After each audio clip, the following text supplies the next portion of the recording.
सुनो भाई रहे, जैसे कि भाई आज ना आपने देखा होगा पेपर में बच्चे बताओ कि इंस्टॉलमेंट की टाइप आओगी। हमने एक्सपेक्ट तो नहीं करा था कि पेपर में इंस्टॉलमेंट की टाइप आऊंगी, पर आ रही हैं तो वे डिस्कस करनी जरूरी हो जाए। क्लियर है। सबसे पहला बात करेंगे सिंपल इंटरेस्ट की इंस्टॉलमेंट की, क्यों करो है अगर। क्लियर है। सिंपल इंटरेस्ट और इंस्टॉलमेंट समझने की बात समझो भाई, दो चार बातें अगर आप समझ पाओगे ना तो आपने पूरा टॉपिक समझ में आओगा। वो मार्कर पास कर। सिंपल इंटरेस्ट की इंस्टॉलमेंट का मतलब क्या समझो, इंस्टॉलमेंट को ज्यादा अलग तो चीज है नहीं, पर इंस्टॉलमेंट पहला समझो फिर उसके बाद चैप्टर टाइप ना करें। इंस्टॉलमेंट हुआ है कि आपने कुछ रकम ले ली, इसका कुछ ब्याज बनेगा। एग्जाम्पल की तरह कोई आपने अमाउंट लिया और वो 2 साल बाद देनी है तो 2 साल का ब्याज देना पड़ेगा, चाहे वो सिंपली कैलकुलेटेड हो या कंपाउंडली कैलकुलेटेड हो। पर इंस्टॉलमेंट का है कि मैं हर साल के एंड में दूंगा और सेम अमाउंट दूंगा, हर साल के एंड में दूंगा सेम अमाउंट दूंगा, उस पर अपना ब्याज भी हिसाब लगा लियो। क्लियर है। अब एक बात आइडिया लगाओ, थोड़ा सोचो कि मान ले भाई मैंने 300 रुपये लिए थे जिस पर 100 रुपये ब्याज बना है। 2 साल की बात करें, 50-50 ब्याज बना, यानी 400 रुपये देने थे, परंतु मैं 400 ना देकर मैं 200-200 दूंगा अगर उसको, तो क्या वो ठीक रहेगा? क्या इतना आसान है इंस्टॉलमेंट? नहीं भाई। जब मैंने पहले साल अगर मैंने 200 दे दिए तो 50 तो मैंने ब्याज दे दिया, मेरा 50 तो मैंने क्या दे दिया, इंटरेस्ट दे दिया, जो भी मेरा प्रिंसिपल दिया होगा। परंतु 150 रुपये क्या है, 150 रुपये मेरी जो प्रिंसिपल था वो कम होगा, अरे अगले साल ब्याज क्या होगा, कम होगा। इस अकॉर्डिंग तो फिर अगले साल का और भी कम बनेगा। तो इसमें ब्याज की जो सेविंग हो जाएगा ना, इंस्टॉलमेंट में हमने लगाया चीज महंगी पड़ेगा, दोनों चीज हो जाएगा। इंस्टॉलमेंट की वजह से चीज महंगी और चीज सस्ती दोनों होती है। क्लियर है। इंस्टॉलमेंट की चीज महंगी किस प्रकार हो, जैसे आप फोन लेने गए तो क्या कह नो कॉस्ट ईएमआई 0 पर, तो उसमें तो आपने किया जितने का फोन उतने का ही मिल जाएगा ईएमआई में। अगर नो कॉस्ट ना हो तो भैया आपने वो क्या करेंगे, मान लो 12,000 का फोन है, किस्त में आपने 13,000 का पड़ेगा, अगर इतने इतने किस्त बंद होगे तो 13,000 का पड़ेगा। क्लियर है। वही में सेविंग किस प्रकार हो, मान लो आपने कोई प्लॉट लिया है, चल सिटी मान ले कोई भी फ्लैट्स वगैरह बन रहे हैं। क्लियर है। और वो बनते दौरान अगर आप खरीद लो हो तो आपने वो कम रेट में मिल जाए, वो कहेगा भाई आप 10 लाख ही दे दो और 5-5 लाख करके 4-5 बार और दे दियो, इतने का अपना फ्लैट बनेगा। वहीं अगर आप उसने बड़े पाचा खरीदो हो तो वो और अपने 15-20 लाख ऊपर पड़ रहा है। क्लियर है। तो इंस्टॉलमेंट में सेविंग्स भी हुए हैं, इंस्टॉलमेंट सस्ती भी पड़ा है और महंगी भी पड़ा है, दोनों प्रकार के टाइप हुए हैं। अब इसके बाद आओ समझने की बात करना भाई थोड़ी सी कि किस प्रकार ये क्वेश्चन करना है। क्लियर है।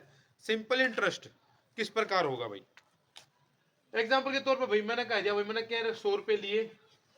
क्लियर है। 100 रुपये मैंने क्या लिया, समझाने की बात कर रहा हूँ फिलहाल, इसके बाद इसके क्वेश्चन समझेंगे।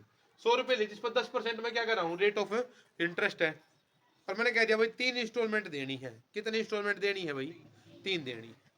यानी 3 देनी तो भाई 30%, यानी 30 रुपये और देने थे, यानी कुल मिलाकर जो अमाउंट देनी थी वह कितनी देनी थी, 130 रुपये देने थे। 100 ये और 30 रुपये ब्याज के, कुल मिलाकर 130 देने थे। परंतु अब हुआ कि जब मैंने कुछ पहली किस्त दी, फिर दूसरी दी और फिर लास्ट तीसरी दी, और तीसरी देने के बाद क्या होया, मेरा हिसाब किताब चुकता हो गया, मैंने कोई रुपया नहीं देना। मतलब तीसरी किस्त एक लास्ट किस्त हुआ है जो बात खत्म करे, अगर ओवरऑल कुछ नहीं है भाई, ऐसा बराबर हो गया है। ठीक है। अब यहाँ पे समझो इंस्टॉलमेंट का बराबर अमाउंट, ये तीनों की तीनों क्या है, सेम अमाउंट है। यानी अगर यहाँ पे 25 रुपये तो वहां पे भी 25, यहाँ पे भी 25 प्रकार का कुछ भी लेट करना। ठीक है। अब बताओ भाई पहले साल मैंने कितने रुपए देने थे, पहले इंस्टॉलमेंट पे 10% देने थे भाई, 10% देने थे। क्लियर है। अगली पे कितने देने थे, फिर 10% देने थे और फिर 10% देने थे। परंतु जो अमाउंट मैंने यहाँ दे दी इसका आगे तो इंटरेस्ट नहीं देना पड़ेगा ना, क्या तो मैंने दे दी ना, यानी मैंने इसको 2 बार क्या किया है, सेव किया है। यहाँ पे इसको 2 बार का इंटरेस्ट क्या कर लिया मैंने, बचा लिया। सेम इसका कितनी बार बचाया है, एक बार बचाया है, और इसका एक बार भी नहीं बचा, क्योंकि लास्ट इसका क्या बचाना, कुछ नहीं बचाना। अब इसके बाद बात करें इसके फॉर्मूले की, फॉर्मूला क्या कब है इसमें, फॉर्मूला आपका सिंपल सा है भाई, कोई सी बात नहीं है। एन, एन होगा आपकी जितनी नंबर ऑफ इंस्टॉलमेंट होगी। क्लियर है। इनटू मैं आई तक डिनोट कर देता हूँ इंस्टॉलमेंट, कोई दिक्कत तो नहीं, आई बोल देता है, आई फॉर इंस्टॉलमेंट, तो हम कुछ भी लेट कर सको, एक्स वाई जेड जो थारा मन करे वो लेट कर सको। क्लियर है। प्लस में अब हर इंस्टॉलमेंट पे क्या मिल रहा होगा, इंटरेस्ट मिल रहा होगा जो सेव हो रहा है। कितना मिल रहा है भाई, आर की पर मिल रहा, और इनटू में टी अपॉन में क्या है भाई। अब एक चीज समझ लेना भाई, यहाँ पे एक चीज समझोगे ना, वाई है मेन चीज। तो यहाँ पर जो टी लिखा है ना टाइम, इस टाइम ने समझो ये नॉर्मल क्वेश्चन की तरह को ना टाइम, अगर फॉर्मूले की भी आप कराऊना है क्वेश्चन तो नॉर्मल टाइम नहीं है। मतलब 3 बोला मैंने, 3 साल बोला सवाल में तो 3 नहीं लिखोगे यहाँ पे, 4 बोला तो 4 नहीं लिखा जाएगा, 5 बोला तो 5 नहीं लिखा जाएगा, वो किस प्रकार लिखा जाएगा वो समझ लो। इस टी मैंने बोला कितना है 3, तो उल्टी गिनती करोगे पर 3 ना नहीं गिनोगे, तो बच्चा के 2 और 1, 2 और 1 ना भाई, 2 और 1 कितना हुआ है 3 होता है। यहाँ पर क्या आ गया 3 आ गया। ये भी कहा बच्चे के दिमाग हाँ 3 ना था 3 ना आ गया, क्या फर्क पड़ा। परंतु एक बार सोच के देखो जो 4 होता तो इन्हें क्या लिखता 3 जमा में 2 जमा में 1 लिखता, जो कितना हो जाता 6 हो जाता भाई। क्लियर समझ में आया अंतर के मतलब था 3 का तो 3 आ गया मैं मानू हूं, परंतु नंबर बदलने के बाद वो सेम नहीं आऊगा। क्लियर है भाई। अब समझो भाई मैंने किस प्रकार होगा ये क्वेश्चन समझ लो भाई। किस्त कितनी है 3, इंस्टॉलमेंट की वैल्यू मैंने बतानी है इसलिए आई का आई, प्लस में आई इंटू में आर इंटू में टी की वैल्यू 3 इंटू में 10 कितना हो गया 30 बटे में क्या है 100, और इक्वल टू में क्या होगा, इक्वल टू बताओ क्या होगा भाई। इक्वल टू में आएगा अमाउंट, इक्वल टू में क्या होगा अमाउंट आओगा। ये भी इस फॉर्मूले ने भी एक्सप्लेन कराएंगे हम ऊपर। अमाउंट की क्या मैं लिख दूं भाई, प्रिंसिपल प्लस में नॉर्मल इंटरेस्ट, प्रिंसिपल प्लस में नॉर्मल इंटरेस्ट लिख रहे हैं। नॉर्मल इंटरेस्ट का मतलब मान लियो सवाल सिंपल होता और मैंने पूछा 3 साल के बाद क्या ब्याज मिलेगा, या डायरेक्ट बोल देता कि अमाउंट मिलेगी, तो वह चीज है।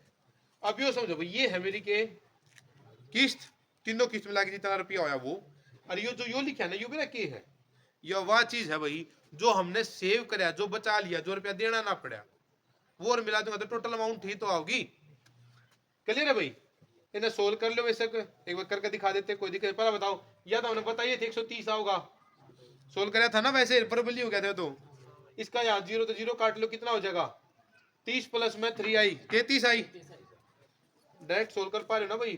33 आई अपॉन में कितना है 10, एक बार बोल देता हूँ भाई किसी का ना समझा, 10 इधर गया मल्टीप्लाई 3 तय 30 हो गया, 30 आई हो और 3 आई हो बच रहा है 30 और 3 33 भाई, 33 आई बटे में 10, ये 10 और उधर गया, आई की वैल्यू कितनी आ गई भाई 1300 बटे में कितना है 33, ये आ गई आपकी सिंगल इंस्टॉलमेंट की वैल्यू। क्लियर है भाई, या क्या आ गई आपकी इंस्टॉलमेंट कितने की होगी। इसके अलावा एक इसमें क्वेश्चन रहेगा कैश डाउन पेमेंट का।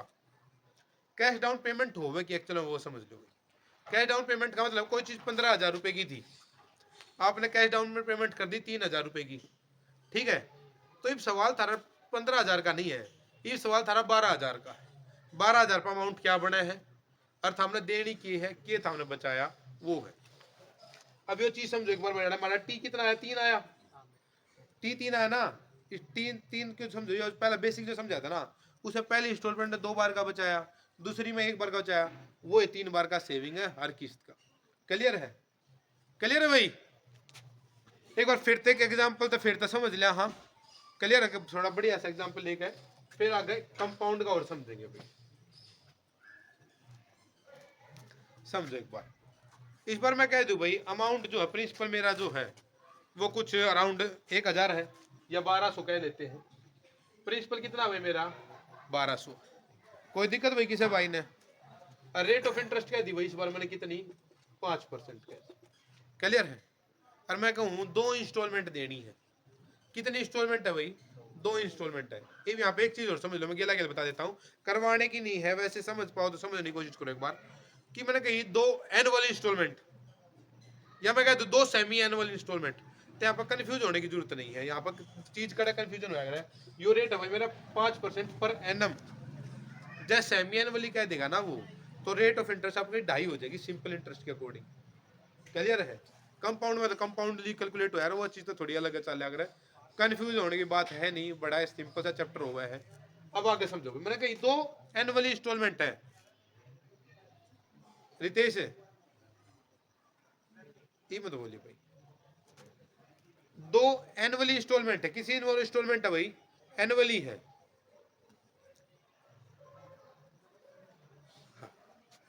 2 एनुअली इंस्टॉलमेंट है, तो एक बात हो पहली किस्त कुछ रही होगी और दूसरी भी रही होगी, दोनों सेम रही होंगी इंस्टॉलमेंट, तो पहली का कुछ सेव होया होगा टाइम पे, 2 की जाए कितना लिया जाएगा, 1 लिया जाएगा। दिमाग में चल पा रहे ना, 2 तो बोल है तो उससे एक कम जितनी भी काउंटिंग चलेगी वो उल्टी चलेगी। इस पे पहले इस पे कैलकुलेट करो अमाउंट कितनी बनेगी, 1200 का 10% बनेगा ना, यानी 1320 भाई। अब इस 1320 ना भाई जो भाई समझ नहीं पा रहे वो डायरेक्ट समझ लो एक बार, पहले बात इसका 10% मिलेगा 2 साल के अकॉर्डिंग तय, 10% 120 1200 में 120 जुड़ा 1320 इक्वल टू में 2 इंटू में इंस्टॉलमेंट 2 इंस्टॉलमेंट देनी थी प्लस में हर इंस्टॉलमेंट में कितना बचाऊंगा मैं 5% के अकॉर्डिंग टाइम पीरियड की जगह एक का लिखा जाएगा भाई, कॉमन सी बात है। तो और बटे में क्या गया है 100 आ गया। क्लियर है? यो पता है ना भाई सबने कि 100 क्यों आया अगर नीचे, क्योंकि रेट का परसेंटेज का साइन हटा कर उससे का 100 बने अगर। क्लियर? अब यहाँ पे कैलकुलेट करूंगा तो भाई 5 10 हो गया कितने पे 20 पे 20 दूनी 40 और 1 41 या कितना आ गया भाई 41 आई बटे में कितना 20 20 उधर जाके हो जाएगा भाई गुणा हो जाएगा। इंस्टॉलमेंट की वैल्यू क्या आ जाएगी आपकी 1320 इंटू में कितना 20 बटे में कितना 41। यो सिंपली सोल्व करोगे आपका आंसर आ जाएगा भाई ईच इंस्टॉलमेंट का। क्लियर है? कर पाओगे भैया बात है? अब इसके बाद आ जाओ तुम थोड़ा सा भाई कंपाउंड इंटरेस्ट पे भी। अब कंपाउंड इंटरेस्ट पे समझो भाई सवाल किस प्रकार हुआ करें समझो भाई। मैं कह दूं भाई कोई भी लेट कर लो, पहले क्वेश्चन समझ लेते हैं फिर कर लेते हैं लेट कर क्वेश्चन स्टेटमेंट बाद में देखें, पहले एक बार टाइप समझ लिया कंपाउंड के को है। कंपाउंड इंटरेस्ट जैसे मैंने नॉर्मली चैप्टर भी बताया था जब मैंने बताया बहुत बार कि आपके समझो जब 2 साल हुआ वहां पर स्क्वायर दिखा कर है, जब 3 साल हो तो वहां क्यूब दिखा कर है, 4 साल हो तो पावर रेस टू 4 दिखा कर है। तो इस प्रकार से इंस्टॉलमेंट की भी ऑब्जर्वेशन करोगे चैप्टर इजीली होगा। एक बात हो मान लो भाई मैं 10% रेट का क्वेश्चन उठाता हूँ, रेट ऑफ इंटरेस्ट बोल दी 10%, रेट ऑफ इंटरेस्ट कितनी बोल दी भाई 10% बोल दी, तो भाई पहले साल का मतलब है 10 पे कितने बढ़ गए कितने हो जाएंगे 11 हो जाएंगे। दूसरे साल की बात करूँ तो मैं 10 ना लिखे ना स्क्वायर में लिखूंगा, दूसरे साल के अकॉर्डिंग देखो तो भाई 100 तो बड़े कितने होंगे 121 होंगे। जब बात करूं तीसरे साल की भी तो 1000 तो बड़े कितने होंगे 1331। क्लियर है? पहले ना 2 के अकॉर्डिंग समझ लिया हाँ, क्योंकि फिर क्वेश्चन लेंथ ही कर लेंगे अपने अकॉर्डिंग। ये सवाल है कि भाई मान लो इंस्टॉलमेंट है 2, रेट किधर है 10%। क्लियर है? प्रिंसिपल है बाद में डिस्कस कर देंगे एडअप कर देंगे, एक बार समझ में आ जा। यह है आपकी इंस्टॉलमेंट या के है दोनों इंस्टॉलमेंट, पर ये दोनों तो एक सी कौन है, अरे इंस्टॉलमेंट तो एक सी होनी चाहिए। तो एक सी का खातर क्या करूंगा भाई, इस वाले ने क्या कर दूं गुणा में 11 कर दूं 121 हो जाएगा, यो तो 121 हो जाएगा, पर इसका इफेक्ट इस पर क्या पड़ा है 11 तो गुणा होते यो 110 हो जाएगा। क्लियर है? यह बात समझ में आई भाई? मैंने क्या करे मैंने ये दोनों जो अमाउंट थी वह एक सी कर दी, पहले साल में जो मिल रहा है दूसरे साल में जो मिल रहा है वो एक सा कर दिया। इसका इफेक्ट क्या पड़ रहा है भाई, यो मेरा कितना आ गया 210, यो मेरा क्या आ गया यो समझ लो प्रिंसिपल आ गया। क्या आ गया भाई प्रिंसिपल आ गया। और यो 121 के रिप्रेजेंट कर रहा है, यो 121 रिप्रेजेंट कर रहा है ईच इंस्टॉलमेंट। कैसी इंस्टॉलमेंट है ईच इंस्टॉलमेंट रिप्रेजेंट करा रहा है। अब इसके अकॉर्डिंग सवाल पास का किस प्रकार पास का है, सवाल होता है कि भाई कि आपका प्रिंसिपल जो है ना वो है 4242 है एग्जाम्पल के तौर पर, कितना है भाई 4200, तो आपकी इंस्टॉलमेंट कितनी रही होगी। मैंने रेट ऑफ इंटरेस्ट के अकॉर्डिंग क्वेश्चन कर लिया मेरा हो गया, परंतु मेरा प्रिंसिपल यू आया पर एक्चुअल में दे यू रखा ना, तो सवाल कुछ भी नहीं है। सवाल इस प्रकार है भाई 210 यूनिट की वैल्यू 4200 है। क्लियर है? 210 यूनिट की वैल्यू कितनी है 4200, तो एक यूनिट की वैल्यू कितनी होगी भाई 20, अरे जीरो तो जीरो गया 21 दूनी 42। क्लियर है? एक यूनिट की वैल्यू कितनी होगी 20 होगी, और मेरे को निकालनी कितनी यूनिट की वैल्यू है 121 यूनिट की वैल्यू, तो इंटू में 20 करेंगे क्या हो जाएगा भाई बोलो 2420। ये आंसर आ गया भाई ईच इंस्टॉलमेंट आ गया हमारी कंपाउंड के अकॉर्डिंग। अंतर समझ पा रहे हो भाई कंपाउंड में क्यों कर करना है और सिंपल में क्यों कर करना है। सिंपल में सिंपल है नॉर्मली ऑब्जर्वेशन चाल रही कोई ज्यादा बड़ी बात नहीं है, परंतु यहाँ पे क्या ये नॉर्मली सा चल रहा है इस पर अकॉर्डिंग काम करना है। अब एक क्वेश्चन और करेंगे इंस्टॉलमेंट का, फिर एक और डॉग वाला क्वेश्चन डिस्कस करेंगे, फिर इस वीडियो में इतना ही रखेंगे भाई। मिटा दे इसलिए एक टाइप और करेंगे भाई, आप सारे ट्राई करेंगे, मैं 1-2 मिनट का आपने टाइम दूंगा सभी न करने ही। एग्जैक्ट उत्तर काटने की जरूरत नहीं है, एग्जैक्ट आप टाइम हो आराम से बैठे काट लेना, कोई बड़ी बात उसमें नहीं रहेगी भाई।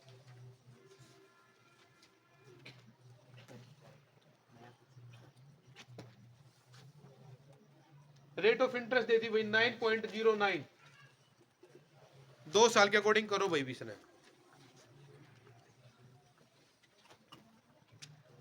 9.09 दे दी भाई रेट ऑफ इंटरेस्ट। अब 2 के अकॉर्डिंग करो इसने एक बार 2 साल की इंस्टॉलमेंट बतानी है। प्रिंसिपल नहीं दे रखा, प्रिंसिपल था हम अपने अकॉर्डिंग कर लिया, कहो तो दूं प्रिंसिपल, बोलो दे दिया। रुक जा तो मैंने सोच लेने दो, शायद देना पड़ेगा जो कट सके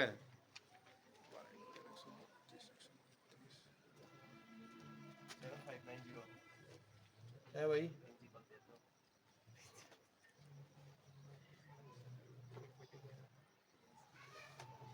प्रिंसिपल दे दिया भाई थारा 5060।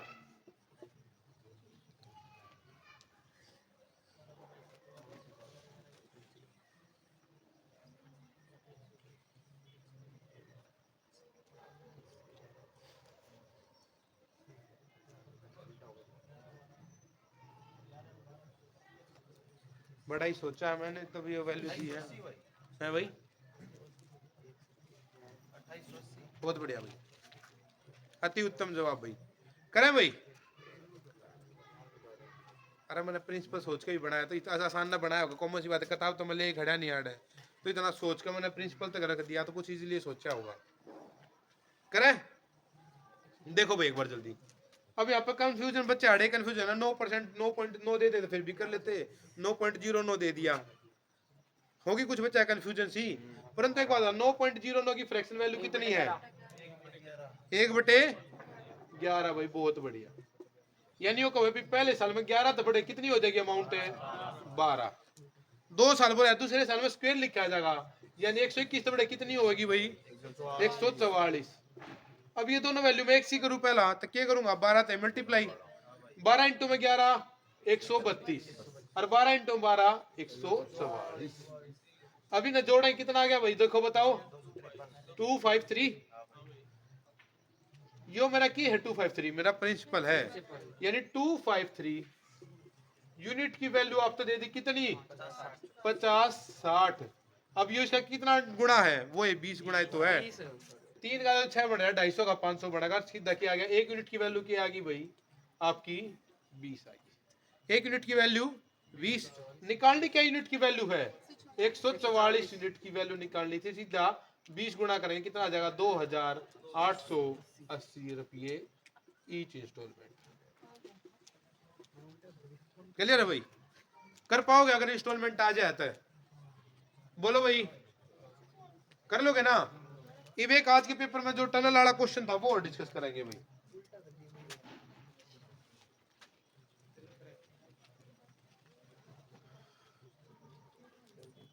क्वेश्चन समझो भाई, पहला क्या क्वेश्चन था मैं आपके साथ डिस्कस कर लेता हूं भाई। 2 मिनट पाछा बतियाइयो जो भी बतला हुए हैं, 2 मिनट बाद एक बार डॉग वाला क्वेश्चन और डिस्कस करेंगे, उसके बाद आगे बात करेंगे।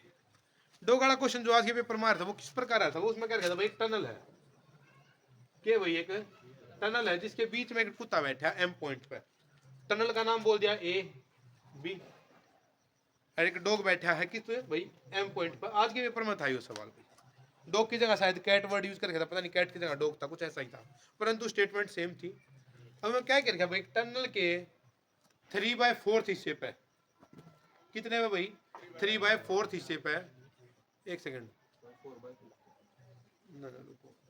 3/7 हिस्से पे, 3/7 हिस्से पे कौन बैठा है भाई डॉग बैठा है, यानी ये पॉइंट कड़ा है 3/7। अगर ये आप पूरी लेंथ 7 है, डिनोमिनेटर क्या रिप्रेजेंट करेगा टोटल है, यानी पूरी लेंथ 7 है, तो ए भी बोला ना तो इधर वाली लेंथ है 3 या है 4। क्लियर है, इधर तो ट्रेन आवे है कोई दिक्कत नहीं। अब यो कब है ट्रेन विशल बजावे है और ट्रेन टनल की तरफ बढ़े है, इधर टनल इसकी आवाज इसने सुना है और यो बेचारा ट्रेन की तरफ है भाग ले। क्लियर है, इस प्रकार होते हुए भाई ट्रेन इसने आड़े टकरावे, यानी यहाँ उड़ा दी इसने, एंट्रेंस पे टकरा दिया। ए बी देखो इस चीज को फोकस करा करो, ए बी बोला गया है बी ए बोला गया है, जो वर्ड आगे होगा जो अल्फाबेट आगे है उससे के अकॉर्डिंग लिया जाएगा। क्लियर है, कई बार इन छोटी छोटी वजह से भी गलती हो जाएगा, तो यहाँ टकरा जाए। क्लियर भाई, दूसरी एक और कंडीशन दे वो साथ में, दूसरी बार क्या कब है जब वो उसके सेम डायरेक्शन में भाग जाए, यानी बी पॉइंट की तरफ भाग गए, तो टनल के बाहर 5/7 तो टनल लेंथ के बाहर ठाव है, यानी इस पे आ गए 5 डिस्टेंस और तय कर ले 5/7 इसका 5/7 ना टनल का, तो आड़ा ठावा है, यानी आड़ा ट्रेन उड़ा हुआ है, उड़ा उसने इस बार भी दे। क्लियर है? ये वे देगा दिमाग में आया होगा भाई वो इधर उधर क्यों नहीं कूद गया, इंसान नहीं था ना। क्लियर है? अब समझो क्वेश्चन की अप्रोच क्या रहेगी। पहले एक बेसिक सी बात बताओगे, डिस्टेंस इक्वल टू के है फॉर्मूला, स्पीड इनटू टाइम, कोई इशू नहीं। अब ये बताओ भाई ये इधर चले अरे ट्रेन इधर चली, विशलबाजी जब दोनों चले, क्लियर है, और दोनों एक पॉइंट पे टकराए रहते, यानी दोनों का मीटिंग पॉइंट क्या रहा होगा, सेम रहा होगा, और टाइम क्या रहा होगा, कांस्टेंट। जब टाइम कांस्टेंट हो डिस्टेंस स्पीड में क्या रिलेशन, डायरेक्टली प्रोपोर्शनल। तो मैं बोल देता हूँ भाई distance of a train by मैं डिस्टेंस ऑफ अ कैट बोल देता हूँ, इसको क्या बोल देता हूँ, कैट बोल देता हूँ, सीधा डिनोट कर दिया।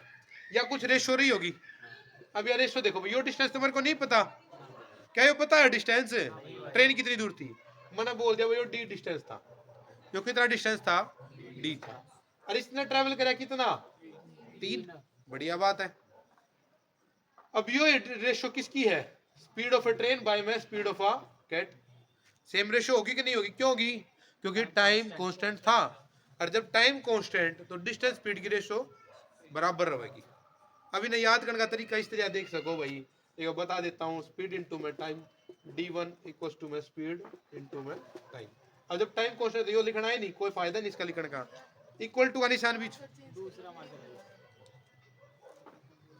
ये सारे थोड़ी दूर देखो भाई एक बार, यह चीज समझ में आई भाई क्यों कांस्टेंट होगा यह चीज, क्लियर है? अब इसके बाद समझो भाई हमने क्या लॉजिक लगाया, लेकिन अब का वो उधर भाग गया, इस तरफ भाग गया, तो इस पॉइंट से भाग गया ना वो, तो उन्हें कितना ट्रेवल किया, 4 और 5 9, तो 9 डिस्टेंस ट्रेवल कराया ना भाई, यानी क्या इसको मैं डिस्टेंस ट्रेवल बाय में ट्रेन और डिस्टेंस ट्रेवल बाय में कैट, ट्रेन ने ट्रेवल कराया भाई वो डी प्लस 3 प्लस 4 प्लस 5, 5 और 4 9, 9 और 3 12, इन्हें कराया भाई 12 प्लस में डी, क्लियर है ट्रेन ने, और भाई इसने कितना कराया कैट ने, 9 भाई ओनली 9 डिस्टेंस, क्लियर है? और यह रेशियो किसकी है, स्पीड ऑफ ट्रेन बाय में स्पीड ऑफ कैट, ये दोनों तो एक सी बात है ना, तो इन दोनों ने क्या कर दूंगा मैं इक्वेट कर दूंगा, तो यहाँ पर डायरेक्ट ये लिख लूं भाई डी बाय में 3, डी बाय में 3, कोई इशू इस बात में। अब यहाँ तो डी की वैल्यू निकालनी है, किसकी वैल्यू निकालनी है भाई, डी की निकालनी, काट दिया 3 से 3 गया, 3 उधर गया, क्या गया 3d, और डी उधर जाएगा माइनस क्या हो गया 2d, डी की वैल्यू कैसे आ जाएगी भाई आपकी, डी की वैल्यू आ गई 6 भाई, कोई इशू इस बात ना लेकर, डी की वैल्यू आ गई भाई 6, क्लियर है? आपने बतानी थी ट्रेन की और कैट की स्पीड की रेशो, या ट्रेन और कैट की स्पीड की रेशो तो है, जब डी की वैल्यू 6 आ गई और या 3 है, तो आंसर क्या आ गया भाई 2:1 आ गया, क्लियर है?